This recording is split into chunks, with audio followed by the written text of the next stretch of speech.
कि मंगलौर कोतवाली क्षेत्र के मुंडलाना गांव निवासी सलीम नाम के युवक पर बीती रात कुछ बाइक सवार युवकों ने मामूली कहासुनी के बाद हमला कर दिया, जिसमें सलीम गंभीर रूप से घायल हो गया, जिसको उपचार के लिए सिविल अस्पताल में भर्ती कराया गया है। आज सलीम के परिजन भी अस्पताल पहुंच गए हैं, जिन्होंने हमला करने वाले युवकों पर कई दिनों से धमकी देने का आरोप भी लगाया है।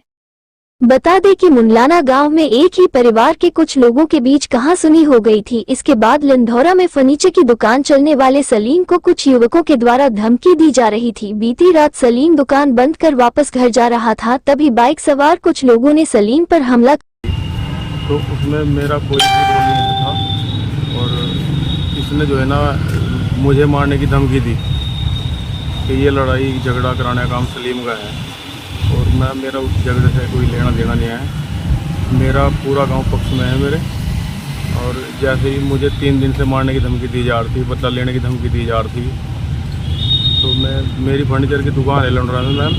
मैं दुकान से परसों 2 दिन तक मैं डरा हुआ था और मैं जैसे ही कल दुकान से चला तो मुझे रास्ते में बाइक से आते हुए दिखाई दिए। फिर मैंने बाइक तेज़ की, फिर उन्होंने मेरे पीछे बाइक लगाई।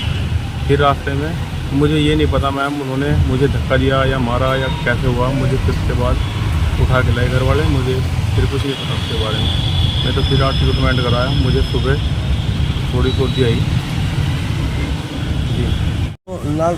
नानू लड़का है ये, इसका भाई है, ताया का लड़का, मंगते का लड़का भूरा। उसने हमें पिस्टल भी दिखाई, कहा कि ये मैं उससे छीन के लाया हूँ, नहीं तो वो रोका नहीं रुक रहा, वो तुम्हें मार देगा।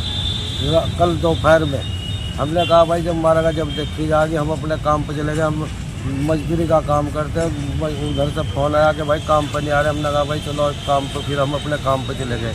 5:30 बजे आए तो वो हमारे घर के पास खड़ा मिला, लेकिन हम उसे कुछ नहीं कह पाए। वो 3-4 आदमी खड़े थे। उसके बाद वो बाइक लेकर फिर लंढोरे की तरफ वो गया। जब वो लंढोरे उस पर बच्चे को हमला किया।